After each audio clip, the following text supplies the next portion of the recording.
Odisha millet mission ଦ୍ୱାରା ଦେଶୀ ମାଣ୍ଡିଆର ଗୁଣାତ୍ମକ ବିହନର ଉତ୍ପାଦନ ଗତ 2019-20 ଖରିଫରେ କରାଯାଇଥିଲା।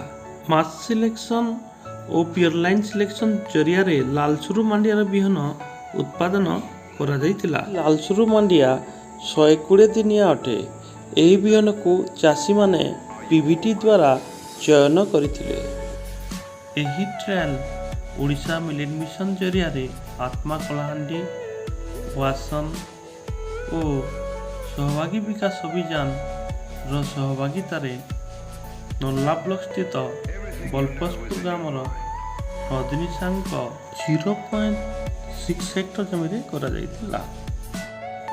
2 କେଜି 500 ଗ୍ରାମ ଲାଲସୁରୁ ମାଣ୍ଡିଆ ବିହନର ତଳି ପକାଯାଇଥିଲା। ଭଲ ଭାବରେ ଜମି ପ୍ରସ୍ତୁତ କରି 20 ଦିନର ଚାରାକୁ 0.6 ହେକ୍ଟର ଜମିରେ ରୋପଣ କରାଯାଇଥିଲା। ଗଛକୁ ଗଛ 15 ସେଣ୍ଟିମିଟର ଓ ଧାଡ଼ିକୁ ଧାଡ଼ି 15 ସେଣ୍ଟିମିଟର ରଖାଯାଇଥିଲା। ମୁଁ ହେଲି ବିଶ୍ୱଶଙ୍କର ୱାସନ୍ ମିଲେଟ୍ ମିଶନରୁ ଆଜି ଆସିଥିଲେ ଆଦିତ୍ୟ ଭାଇଙ୍କର ଯେଉଁ କଳାହାଣ୍ଡି ଜିଲ୍ଲାର ଯେଉଁ ନର୍ଲା ବ୍ଲକରେ ସିଡ୍ ପ୍ରଡକ୍ସନ୍ ଟ୍ରାଏଲ୍ ଲଗା ହେଉଛି। ଏଇଟା ଫିଙ୍ଗର ମିଲେଟ୍ର ସିଡ୍ ପ୍ରଡକ୍ସନ୍ ଟ୍ରାଏଲ୍ ଯାହା ଆମେ ଦେଖିଲୁ ଯେ ନର୍ଲା ବ୍ଲକରେ ଯେଉଁ ପିଭିଟିରୁ 2018-19ରେ ଯେଉଁ ପିଭିଟି ହେଇଥିଲା ସେଠି ଯେଉଁ ଭେରାଇଟିଟି ଆଜ୍ଞା ଚାଷୀ ଭାଇମାନେ ସିଲେକ୍ଟ କରିଥିଲେ ଲାଲସୁରୁ, ସେଇଟାକୁ ପୁଣି ମାସ୍ ସିଡ୍ ପ୍ରଡକ୍ସନ୍ ଆକାରରେ ତା'ର ବଂଶ ବୃଦ୍ଧି କରାହେଉଛି। ତ ଆଜି ଯେଉଁ ଚାଷୀ ଭାଇଙ୍କର ସେ ଟ୍ରାଏଲ୍ଟି ହେଉଛି, ସେ ମାନେ ଚାଷୀ ଭାଇଙ୍କର ବହୁତ ଭଲ ଇଣ୍ଟରେଷ୍ଟ ଅଛି। ବହୁତ ଭଲ ଭାବରେ ଫିଲ୍ଡଟିକି ପ୍ରିପେୟାର କରିଛନ୍ତି। ସିଡ୍ଲିଂ ବି ବହୁତ ବଢ଼ିଆ ଭଲ ଅଛି, ମାନେ ପୁରା ଆପ୍ରୋପ୍ରିଏଟ୍ ସିଡ୍ଲିଂ ଷ୍ଟେଜ୍ର ସେଟାକୁ ଟ୍ରାନ୍ସପ୍ଲାଣ୍ଟିଂ କରାହେଉଛି।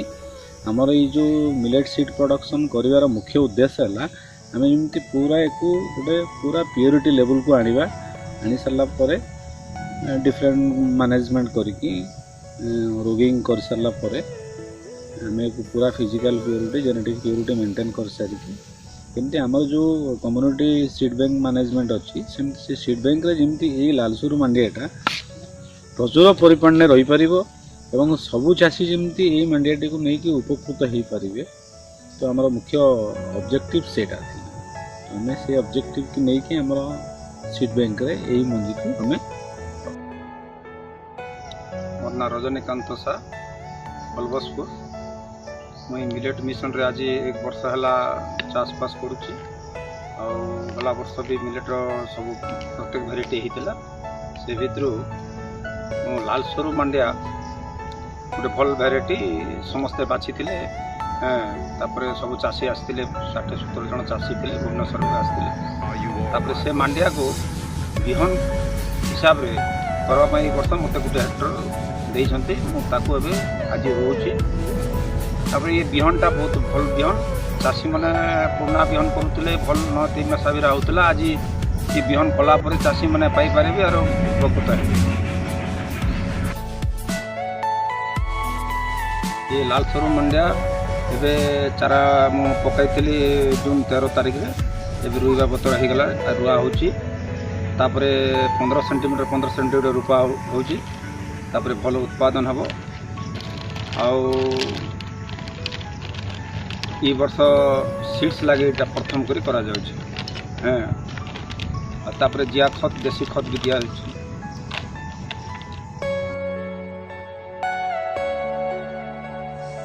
ये लालसरू मंडिया रोपला परे आज जो रोपा होची 15 दिन पर ताकू साइकल ओडर मरा जाए।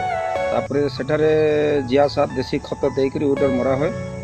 15 दिन पर 15 दिन 3 थर मरा जाए। 3 थर मारदेला तापरे बाहरिला टाइम रे ताकू देखिबो जति नुआ करी कोन जति अलगा भेराइटी बाहरुची ताकू बछा होय।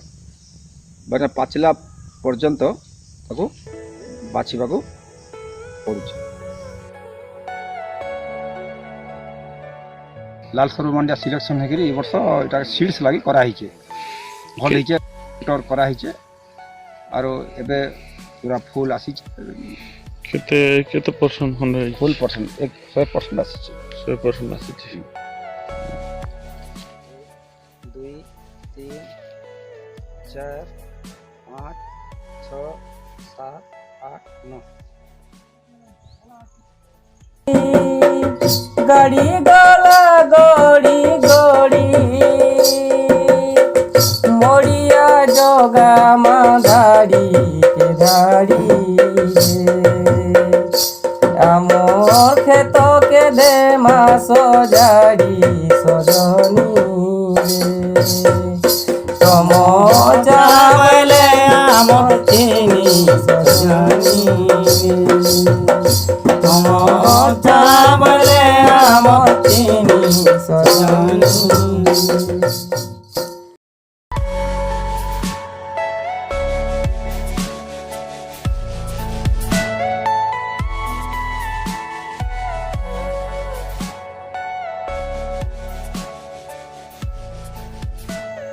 ପ୍ରଥମେ ମା ଖେଡ଼କୁ କଟାଯାଇଥିଲା, ଯେଉଁଟାକି ଗ୍ରେଡ୍ ଏ ବିହନ ହିସାବରେ ନିଆଗଲା। ଏହି ଗ୍ରେଡ୍ ଏ ବିହନରେ ସମାନତା ଓ ଶୁଦ୍ଧତା ରହିଥାଏ।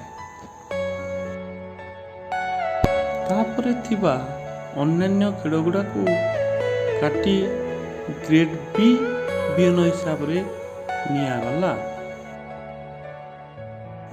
ଗ୍ରେଡ୍ ଏ ଓ ଗ୍ରେଡ୍ ବି ଖେଡ଼କୁ ଅଲଗା ଅଲଗା ଜାଗାରେ 30 ଦିନ ପାଇଁ ଶୁଖାଯାଇଥିଲା।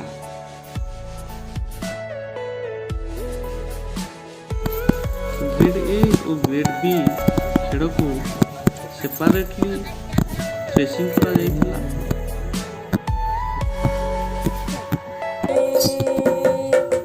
মরিয়া জগা মা